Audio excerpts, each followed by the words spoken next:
Bienvenidos a nuestro programa.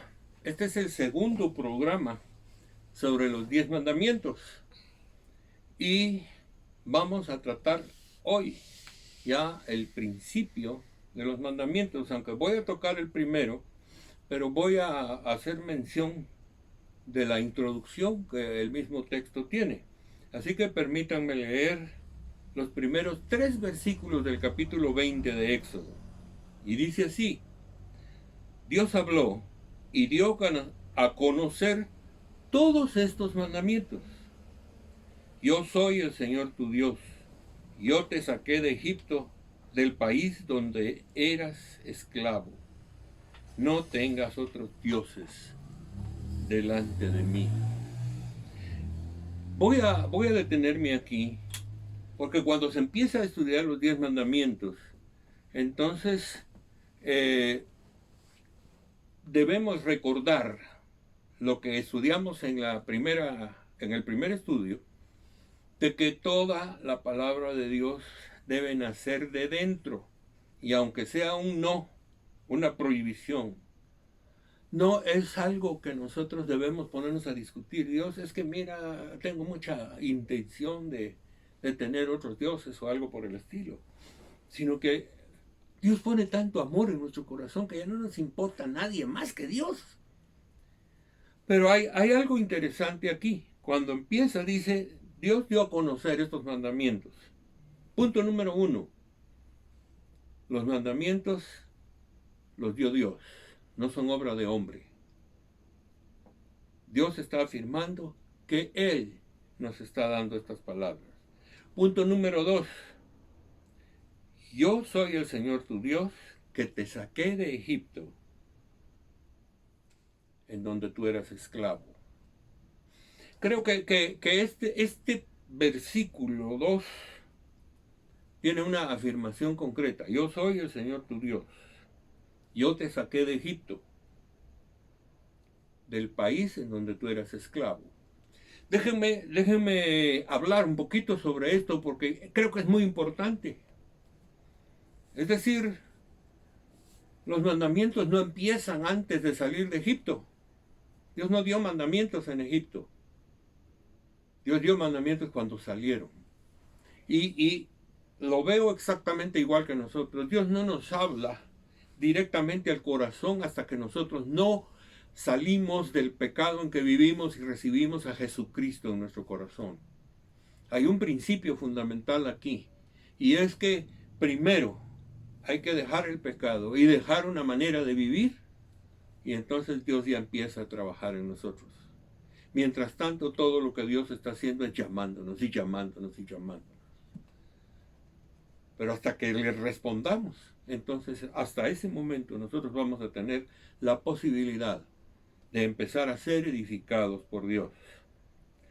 Por otro lado, creo que es importante que nosotros veamos que Dios, que está dando unos mandamientos directamente con Él, está enfatizando el hecho de que Él ha hecho libre al pueblo de su esclavitud.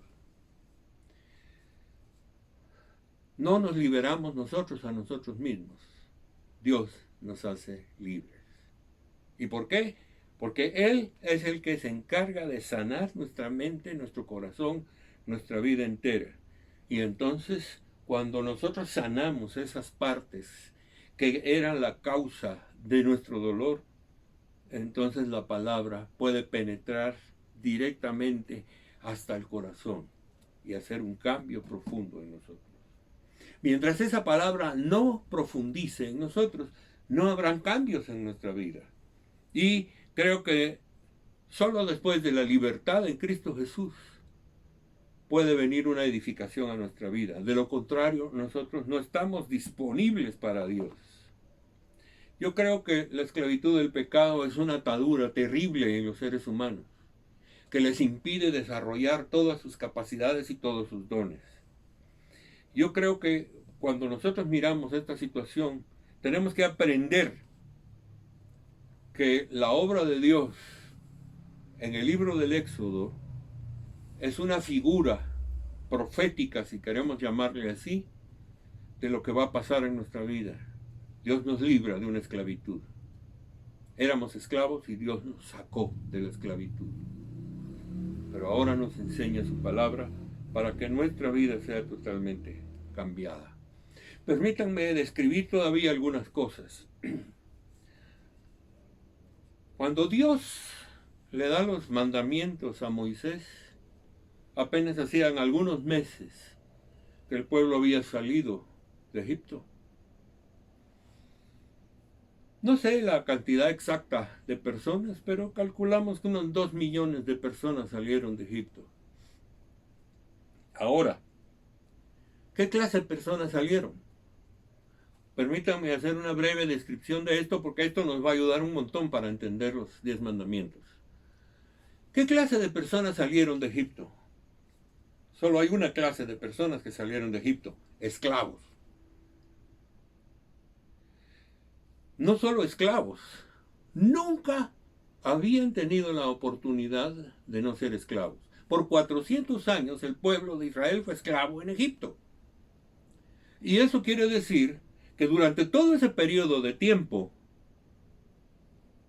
esa gente solo conoció lo que era la esclavitud. Yo digo que hay algo que tenemos que notar en esto. Porque la gente, la generación, digamos, que salió de Egipto, ¿qué diría yo? De entre los 5, 10, 15, 20, hasta 80 años que salieron de ahí, nunca tuvieron la experiencia de una vida en libertad. Nunca. Ellos fueron esclavos todo el tiempo. Bajo ese término, yo puedo entender algunas cosas. ¿Por qué Dios sacó al pueblo de Israel y en lugar de llevárselo para la tierra prometida, tenían que caminar hacia el norte? Dios se los llevó hacia el sur y los llevó hasta el monte Sinaí. Y uno se queda pensando, ¿qué pasó? Dios tenía un plan. Un pueblo esclavo no puede inmediatamente llegar, fundar un país y caminar en orden. ¿Por qué? No saben hacerlo. No tienen valores, no tienen principios. Lo único que saben es obedecer y recibir latigazos y sufrir y lamentarse y llorar todo el tiempo. Un pueblo así no va a ser próspero nunca. Así que Dios tomó la decisión de llevárselos al monte Sinaí. Y ahí le dictó a Moisés muchísimas leyes. Pero obviamente el resumen de todas esas leyes se encuentran expresadas en los 10 mandamientos, es decir, las tablas de la ley. Ahí nosotros miramos algo interesante. No sé si ustedes se han preguntado, ¿para qué Dios dejó las leyes? ¿Para qué Dios dio esa ley? Es difícil pensar de otra manera, porque no estamos en el pellejo de los esclavos de Egipto. Pero imagínense ustedes que si Dios hubiera decidido llevar a todo el pueblo para conquistar la tierra prometida, yo lo compararía con tratar de salir a la guerra y tomar como soldados a todos los enfermos graves que hay en los hospitales. ¿Creen que podemos ganar? Definitivamente no.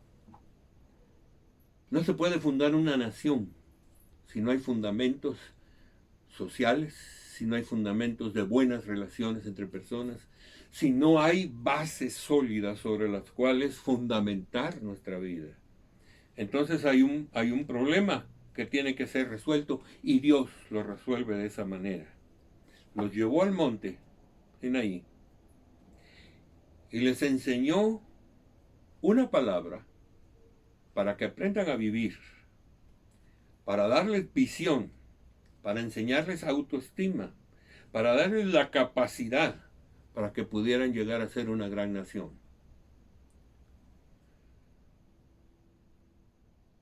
Si nosotros lo vemos así, la palabra de Dios tiene el propósito en nosotros de hacernos gente de visión, de hacernos gente con propósito, de hacernos gente capacitada para vivir correctamente con otras personas, sin ofensas y sin daños, y para construir una gran nación. Eso es la palabra de Dios, para hacer personas que sean útiles y prósperas en la sociedad.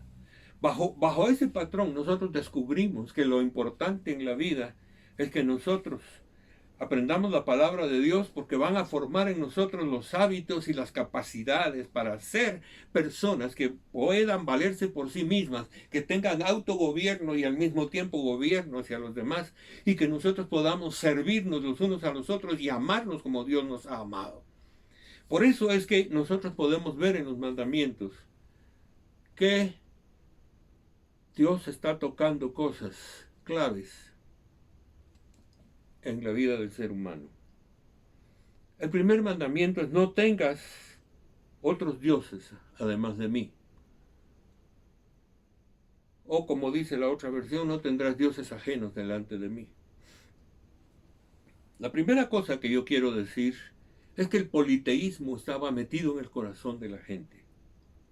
Hemos dicho que Dios puso en nuestro corazón el anhelo de buscarle, el anhelo y hambre de Dios. Pero hay un problema. Esa hambre de Dios nos puede llevar al Dios único o nos puede llevar a inventar cualquier religión y cualquier Dios. Los judíos habían estado años enteros en Egipto, y los egipcios eran expertos en dioses, tenían toda clase de dioses. Bajo eso, aunque habían oído hablar del Señor, de Jehová de los ejércitos, ellos consideraban la situación dentro de todo un panorama de dioses falsos que estaban en la costumbre y en la vivencia de Egipto. Permítanme mostrar algo de esto que se encuentra en Hechos 7:40, pero es una cita del libro del Éxodo. Los del pueblo le dijeron a Aarón: tienes que hacernos dioses que vayan delante de nosotros, porque este Moisés que nos sacó de Egipto no sabemos qué pudo haberle pasado. Fue cuando Moisés subió por 40 días a recibir la ley en el monte santo. Pero el pueblo está diciendo: haznos dioses. Y miren ustedes a Aarón, que había tenido ya un acercamiento mayor a Dios y que había recibido la dirección de Dios juntamente con Moisés para dirigir el pueblo. Él viene y se pone a tallar becerros. ¿Qué puede uno decir? Esa gente era pagana en su propio corazón. Las plagas de Egipto, que se abriera el mar rojo y todos los milagros que pudieron ver, no valieron. Simplemente se quedaron pensando: hay muchos dioses. Yo creo que el corazón pagano del pueblo es de lo que Dios les quería librar. Fíjense, curiosamente nosotros miramos esto. El pueblo salió de Egipto. Dios abrió el mar rojo y después lo cerró.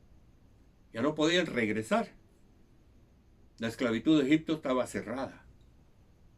Dios les estaba dando una visión de un mundo nuevo. Les dio una visión de una tierra prometida, de una tierra que emana leche y miel, de una tierra que es una tierra de bendición para todos. Sin embargo, el pueblo estaba siempre con una tendencia a hacerse dioses falsos. Lo descubrimos en todo el aspecto de la Biblia. Desde el principio hasta el fin, los hombres se hicieron diosesitos falsos.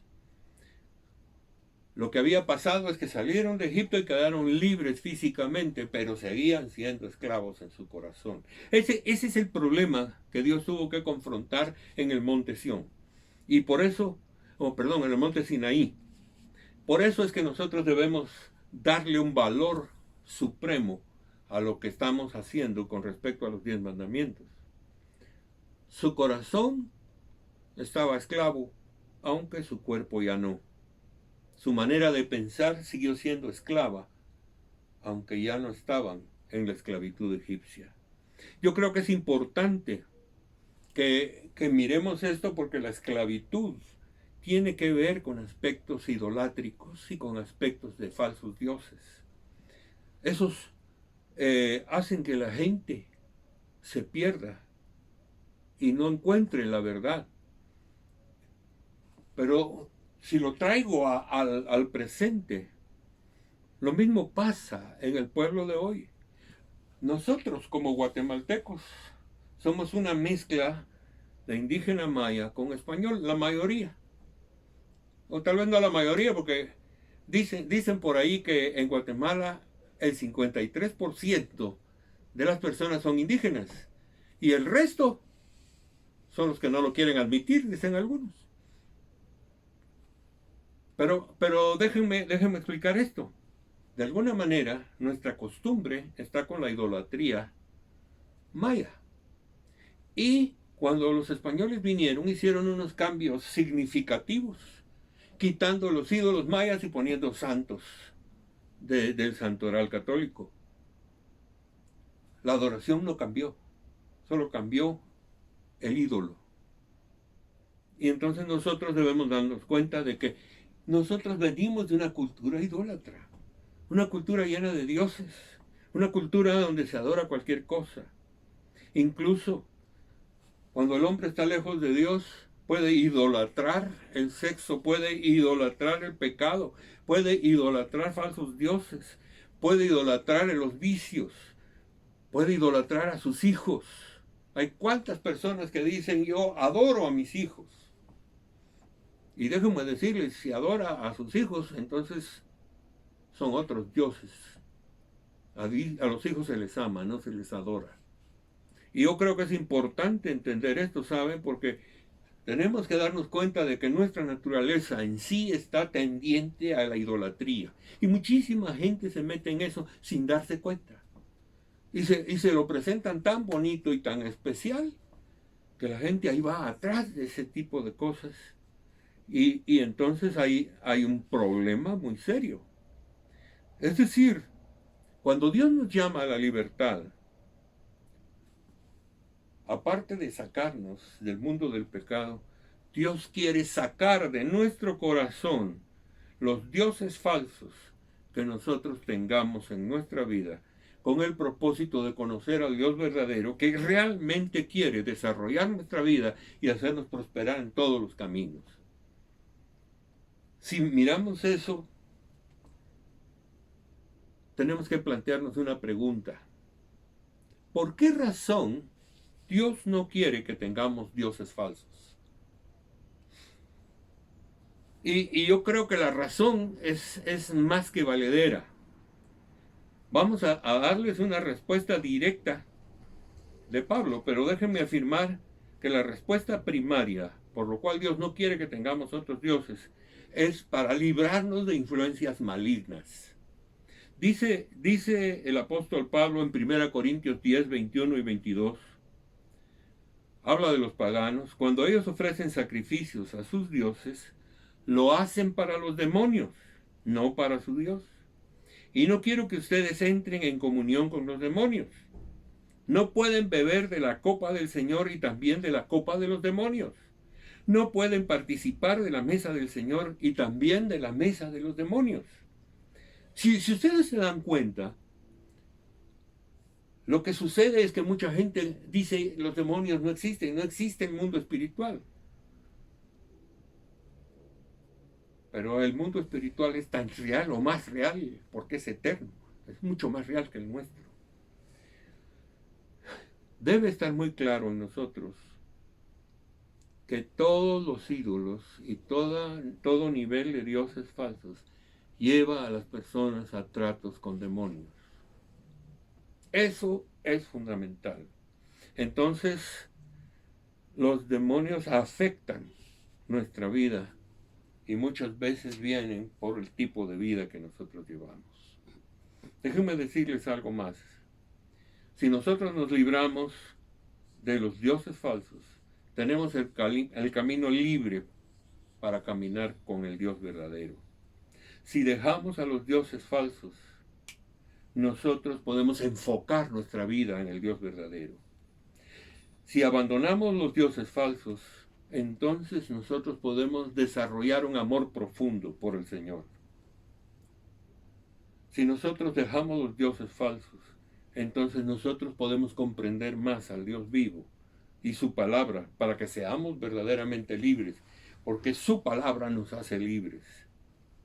No tener dioses ajenos permite que nosotros podamos ir al camino de la victoria al que Dios nos lleva.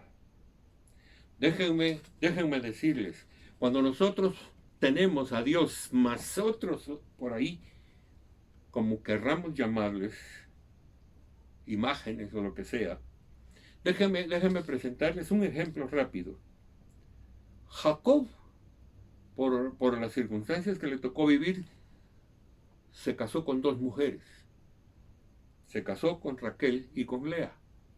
La verdad es que él se enamoró de Raquel, pero el papá no quiso darle a Raquel porque era la menor y le dio a Lea, que era la mayor, pero después le dio a Raquel. Pero Jacob siempre tuvo un grave problema. Amó a Raquel mucho más que a Lea. Cuando nosotros tenemos nuestro corazón dividido con falsos dioses, nuestro amor por Dios se divide y nunca seremos firmes seguidores y servidores del Dios vivo. Por lo tanto, esta serie de ejemplos y serie de circunstancias nos muestran a nosotros que las situaciones de éxito o de prosperidad en la vida están íntimamente relacionados con nuestra capacidad de abandonar los dioses falsos y centrarnos en el Dios único. Voy a tratar de traerlo a la realidad cristiana porque voy a cristianizar este pasaje. ¿Cómo puedo yo abandonar mis dioses falsos? Solamente dejando que Cristo venga a ser el Señor de mi vida, que el Espíritu Santo guíe. No es por la fuerza, lo voy a afirmar una y otra vez, no es por la fuerza, es por el Espíritu Santo. No es con espada ni con ejército, sino con el Espíritu Santo. Debemos entender que cuando nosotros empezamos a amar a Dios, empezamos solo con Él. Y déjenme decirlo, el plan en el matrimonio es ese. Nos enamoramos de una pareja y el matrimonio es decirle, yo te voy a amar a ti por encima de cualquier otra mujer que exista en el mundo. Yo voy a decir lo mismo. Yo le voy a decir a Dios, Señor, yo me uno a ti. Y te voy a amar a ti por encima de cualquier diosecito que la gente se invente en este mundo. Te amo a ti, te sirvo a ti, y yo no voy a tener ningún Dios ajeno en mi propia vida. Señor, yo te doy gracias por eso. Porque con Jesucristo en nuestra vida y en nuestro corazón, libremente nosotros podemos ir abandonando todos los niveles de idolatría y todos los niveles de falsos dioses para poder amar al Dios verdadero. Nosotros somos llamados a la libertad y parte de la libertad que Cristo produce en nosotros por su palabra es precisamente para liberarnos de esos falsos dioses y de esos métodos que Satanás usa para que los demonios vengan a afectar nuestras vidas. Nos han limitado tanto que nos hacen incapaces de prosperar y nos hacen romper todo principio de vida para que sigamos siendo perversos. Eso es la historia de nuestra sociedad. Es difícil encontrar en niveles sociales altos, en gobiernos, en economía y todo, gente correcta y honesta.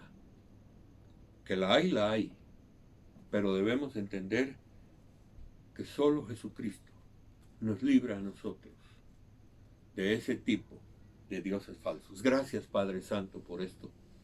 Gracias por enseñarnos esta lección. Señor, solamente tú eres Dios, no hay otro, eres el único. Y no vamos a tener ojos para nadie más, sino para ti. Gracias por esto. Te bendigo y te agradezco esta oportunidad de hablar. En el nombre de Jesús también bendigo a todos los que están viendo el programa. Les digo dejan que el Señor inunde su corazón con su presencia y con su espíritu, y Él va a sacar todo lo falso de sus corazones. A Él sea la gloria por siempre y hasta el próximo programa. Bendiciones.